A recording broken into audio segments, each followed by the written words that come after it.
सरकार बोली हवाई ईंधन में एथेनॉल मिलाने का प्लान नहीं। अरविंद केजरीवाल ने केंद्र सरकार पर विमान के ईंधन में एथेनॉल मिलाने की योजना का आरोप लगाया था। इस पर केंद्रीय नागरिक उड्डयन मंत्री राम मोहन नायडू ने कहा कि सरकार का हवाई जहाज के ईंधन में एथेनॉल मिलाने का कोई प्लान नहीं है। उन्होंने साफ किया कि हवाई यात्रियों की सुरक्षा सरकार की पहली प्राथमिकता है और सुरक्षा मानकों में कोई समझौता नहीं किया जाएगा। संसद में खड़गे और किरेन रिजिजू के बीच तीखी बहस। खड़गे ने कहा, अब क्या मुझे किरेन रिजिजू से सीखना पड़ेगा? उन्होंने कहा, क्या बोलना है, कब बोलना है और कैसे बोलना है, यह तय करना मेरा अधिकार है। सत्ता पक्ष हमारे सांसदों का अपमान कर रहा है। मैं सिर्फ अमित शाह के संसद में आकर जवाब देने की मांग कर रहा हूं। इस पर रिजिजू ने कहा, कांग्रेस अध्यक्ष विपक्ष के नए सदस्यों को बोलने का मौका ही नहीं दे रहे हैं। भागवत बोले, हमें जैन जी की बात सुननी चाहिए।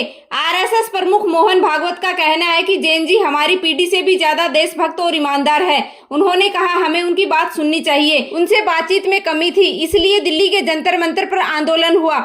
शिक्षण संस्थाओं की दुर्व्यवस्था पर उन्होंने कहा कि शिक्षा कॉमर्शियल बिजनेस नहीं है, वह सर्वसुलभ हो, ऐसा इंफ्रास्ट्रक्चर होना चाहिए। योगी सरकार ने हर दिन प्रचार पर करीब 2.32 करोड़ रुपए खर्च किए। यानी पिछले 8 साल में योगी सरकार ने सिर्फ प्रचार पर 6,811 करोड़ रुपए खर्च किए। राम मंदिर में राम दरबार के बिना पास दर्शन होंगे। आरती में शामिल होने के लिए तत्काल पास शुरू, ट्रस्ट ने बदली व्यवस्था। माफिया अतीक अहमद के सबसे छोटे बेटे अबान की सड़क हादसे में मौत हो गई। वह प्रयागराज से झांसी जेल में बंद बड़े भाई अली से मिलने जा रहा था। क्रेटा कार में अबान के साथ उसके 4 दोस्त थे। कार डिवाइडर से टकराई थी। पत्रकार तेजपाल को रेप केस में 10 साल की सजा। बॉम्बे हाईकोर्ट की गोवा बेंच ने गुरुवार को तहलका मैगजीन के पूर्व एडिटर इन चीफ तरुण तेजपाल को रेप केस में दोषी करार दिया। उन्होंने 10 साल की सजा सुनाई। कोर्ट ने कहा वे 2 हफ्ते में सरेंडर करें। मामला नवंबर 2013 का है। तहलका की महिला पत्रकार ने आरोप लगाया था। उत्तर प्रदेश का सबसे महंगा एक्सप्रेस वे 18 दिन में 84 जगह धंसा।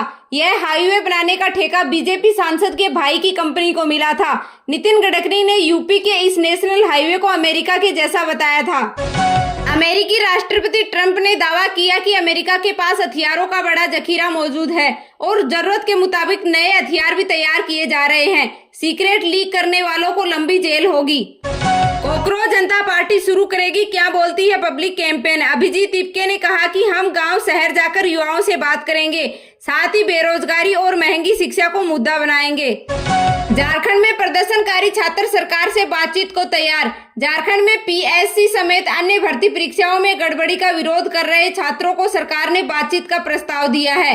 छात्र इसके लिए तैयार हो गए हैं। सरकार से बातचीत के लिए 11 सदस्यीय प्रतिनिधि मंडल जाएगा। इसमें 8 छात्र, 2 पत्रकार, 1 वकील होंगे। उत्तर और पूर्वोत्तर भारत में तेज बारिश का कहर जारी। दिल्ली और गुरुग्राम में गुरुवार को भारी बारिश से कई इलाकों में सड़कों पर पानी भर गया। इससे सड़कों में लंबा ट्रैफिक जाम लग गया। उत्तराखंड के ऋषिकेश में गंगा नदी वार्निंग लेवल के ऊपर बह रही। चमोली में हेंगल के पास पहाड़ी में मलबा और पत्थर गिरने से बद्रीनाथ नेशनल हाईवे बंद है। यूपी के फर्रुखाबाद के 33 गाँव और 40 सरकारी स्कूलों में गंगा का पानी घुस गया है। बलिया में एक हफ्ते में 27 घर सरयू नदी में समा चुके हैं। प्रतापगढ़ में लगातार बारिश के कारण 100 साल पुराना मकान ढह गया, जिसमें एक ही परिवार के 6 लोगों की मौत हो गई। पंजाब के लुधियाना में बारिश से 30 फीट चौड़ी सड़क धंस गई। इसे 20 फीट गहरा गड्ढा हो गया। बिहार के रक्सौल में बेहोली घोड़ासन नहर सड़क पानी में बह गई। इसे 15 गांव की आबादी प्रभावित हुई है। असम में बाढ़ की स्थिति अभी भी गंभीर बनी हुई है। असम में अब तक 95 लोगों की मौत हो गई है। टीम इंडिया का फिटनेस पैरामीटर्स का नया रूल। आयरलैंड और इंग्लैंड दौरे पर टीम के खराब प्रदर्शन के बाद भारतीय खिलाड़ियों को अपनी फिटनेस साबित करने के लिए 2 तरह के टेस्ट से गुजरना होता है। ब्राको टेस्ट 5 मिनट 15 सेकंड से लेकर 5 मिनट 20 सेकंड में पूरा करना होगा। इसके बाद 2 किलोमीटर की दौड़ 9 से 10 मिनट में पूरी करनी होगी। विमेंस एशिया कप में भारत पाकिस्तान क्रिकेट मैच 5 सितंबर को होगा। यह टूर्नामेंट 28 अगस्त से शुरू होगा। 8 टीमों को 2 ग्रुप में बांटा गया है। झारखंड में प्रदर्शनकारी छात्र सरकार से बातचीत को तैयार। कहा, मुख्यमंत्री मीडिया के सामने बात करें। परीक्षा गड़बड़ी केस में अब तक 19 गिरफ्तार। सोने चांदी की कीमत में आज बढ़त रही। IBJ के मुताबिक आज 24 कैरेट सोने की कीमत 1,48,440 रुपए प्रति 10 ग्राम है। सोने के दाम में 2,814 रुपए की बढ़त रही। वहीं 1 किलो चांदी की कीमत 1,112 रुपए से बढ़कर 2,26,000 रुपए तक पहुंच गई है।